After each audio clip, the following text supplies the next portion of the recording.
Hi friends, ನಮಸ್ತೆ. ನಾನು ಅರ್ಷದ್. ನೀವು ನೋಡ್ತಾ ಇದ್ರಿ ಅರು Arfa pet log YouTube channel. ಸ್ನೇಹಿತರೆ, ಎಂದಿನಂತೆ ನಾನು ಇವತ್ತು ಕೆಲಸ ಮುಗಿಸ್ಕೊಂಡು ಮನೆಗೆ ರಿಟರ್ನ್ ಆಗ್ತಾ ಇದ್ದೆ.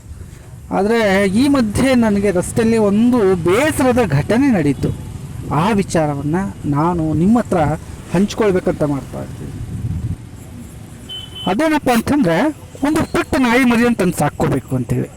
ಬಟ್ ಅದು ನಮ್ಮಲ್ಲಿ ಅಲೋ ಇಲ್ಲ, ಸಾಕೋ ಹಾಗಿಲ್ಲ, ಹಾಗೆ ಹೀಗೆ ಅಂಥೇಳಿ ತುಂಬ ರೀತಿ ರಿಸ್ಟ್ರಿಕ್ಷನ್ಸ್ ಇದೆ. ಹಾಗಾಗಿ ನಾನು ಒಂದು 2015ರಲ್ಲಿ ಜರ್ಮನ್ ಶೆಫರ್ಡ್ ತಂದು ಸಾಕ್ಕೊಂಡೆ. ಬಟ್ ಅದು ಮನೇಲಿ ರಿಸ್ಟ್ರಿಕ್ಷನ್ಸ್ ಇರೋ ಕಾರಣಕ್ಕೆ ನಾನು ಅದನ್ನು ಮತ್ತೆ ದುಃಖದಿಂದಲೇ ರಿಟರ್ನ್ ಮಾಡಿದೆ. ನಮ್ಮ ಡಾನ್ ಬಾಸ್ಕೋ ಅಂತೇಳಿ ಒಂದು ಸಂಸ್ಥೆ ಇತ್ತು, ಅದಕ್ಕೆ ನಾನು ವಾಪಸ್ ರಿಟರ್ನ್ ಮಾಡಿದೆ. ಅದಾದ ನಂತರ ಕೋವಿಡ್ ಸಂದರ್ಭದಲ್ಲಿ ಒಂದು ನಾಯಿ ಮರಿ ನನಗೆ ತುಂಬ ಪರಿಚಯ ಆಯಿತು. ಒಂದು 2020-21ರಲ್ಲಿ. ಆವಾಗ ನಮಗೆ ವರ್ಕ್ ಫ್ರಮ್ ಹೋಮ್ ಇರಲಿಲ್ಲ, ನಾವು ಫೀಲ್ಡಿಗೆ ಹೋಗ್ತಾ ಇದ್ವಿ, ಕೆಲಸ ಮಾಡ್ತಾಯಿದ್ವಿ.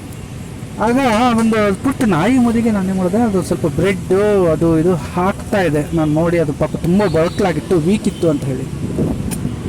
ನಾನು ಬ್ರೆಡ್ ಹಾಕಿದ್ದೀನಿ ಅಂತನೋ ಅಥವಾ ಅದಕ್ಕೆ ಫುಡ್ ಹಾಕಿದ್ದೀನಿ ಅಂತನೋ ಅದು ಎಷ್ಟು ಚೆಂದಾಗಿ ಬಾಂಡಿಂಗ್ ಬೆಳೀತು ಅಂತ ಹೇಳಿದ್ರೆ, ಈವರೆಗೂ ಸುಮಾರು ಒಂದು 4 ವರ್ಷ ಆಗಲಿಕ್ಕೆ ಬಂತು. ಈವರೆಗೂ ನಾನು ಕೆಲಸ ಮುಗಿಸ್ಕೊಂಡು ಹೋಗ್ತಾ ಇರೋ ಸಂದರ್ಭದಲ್ಲಿ ಒಂದು 6 ಆ ಸಮಯದಲ್ಲಿ, ಮತ್ತು ಬೆಳಿಗ್ಗೆ ಒಂದು 9:20, 9:15 ಅಥವಾ 9:03 ಈ ಸಂದರ್ಭದಲ್ಲಿ ನನ್ನನ್ನೇ ಕಾಯ್ತಾ ನಿಲ್ತಾ ಇತ್ತು. ಹಾಗಾಗಿ ನಾನು ಅದಕ್ಕೋಸ್ಕರ ಅಂತಲೇ ನಾನು ಸ್ವಲ್ಪ ಫುಡ್ ಏನಾದರೂ ಮನೆಯಿಂದ ಅಥವಾ ನಮ್ಮ ಮನೆಯ ಅಂಗಡಿಯಿಂದಲೇ ನಾನು ತೊಗೊಂಡು ಹೋಗಿ ಹಾಕ್ತಾಯಿದ್ದೆ. ಬಟ್ ಬೇಜಾರೇನು ಅಂತ ಹೇಳಿದರೆ, ಇತ್ತೀಚೆಗೆ ಅದು ನಾಯಿ ನನಗೆ ಕಾಣ್ತಾ ಇಲ್ಲ, ತುಂಬ ಏನೋ ಅಂತ ಗೊಂದಲ ಆಗ್ತಾಯಿತ್ತು. ಹಾಗಾಗಿ ವಾಪಸ್ ತೊಗೊಂಬರ್ತಿದ್ದೆ. ಏನೇ ಫುಡ್ ಇದ್ದರೆ ಬೇರೆ ಪ್ರಾಣಿಗಳಿಗೆ ಹಾಕಿ ಹೋಗ್ಬಿಡ್ತಿದ್ದೆ.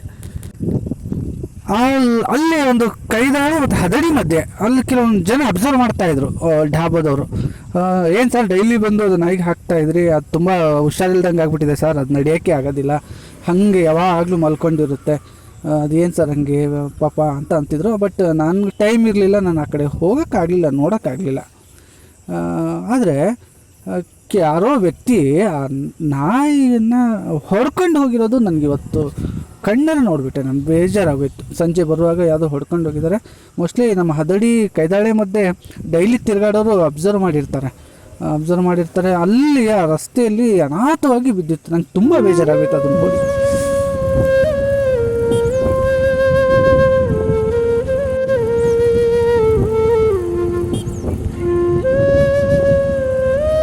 ನಾನು ಎಲ್ಲರಲ್ಲೂ ರಿಕ್ವೆಸ್ಟ್ ಮಾಡ್ಕೊಳ್ಳೋದು ಇಷ್ಟೇ, ದಯವಿಟ್ಟು ಯಾರೇ ವೆಹಿಕಲ್ ಹೊಡಿತಾ ಇರಿ, ರೋಡ್ ಮಧ್ಯೆ ಪ್ರಾಣಿಗಳು ಅಂತಲಿಲ್ಲ, ಮಕ್ಕಳು ಅಡ್ಡ ಬರ್ತಿರ್ತಾರೆ, ವಯಸ್ಸಾದವರು ಅಡ್ಡ ಬರ್ತಿರ್ತಾರೆ. ಆದಷ್ಟು ಸ್ಲೋ ಆಗಿ ಹೋಗುವಂಥ ಪ್ರಯತ್ನ ನಾವು ಮಾಡೋಣ. ಆದಷ್ಟು ಸ್ಲೋ ಹೋಗೋಣ ಅಂತ ಹೇಳ್ತಾ ಆ ನಾಯಿ ಮರಿಗೆ ನಾನು ಇಷ್ಟೇ ಹೇಳುವಲ್ಲೇ, ರಿಯಲಿ ಐ ಮಿಸ್ ಯು.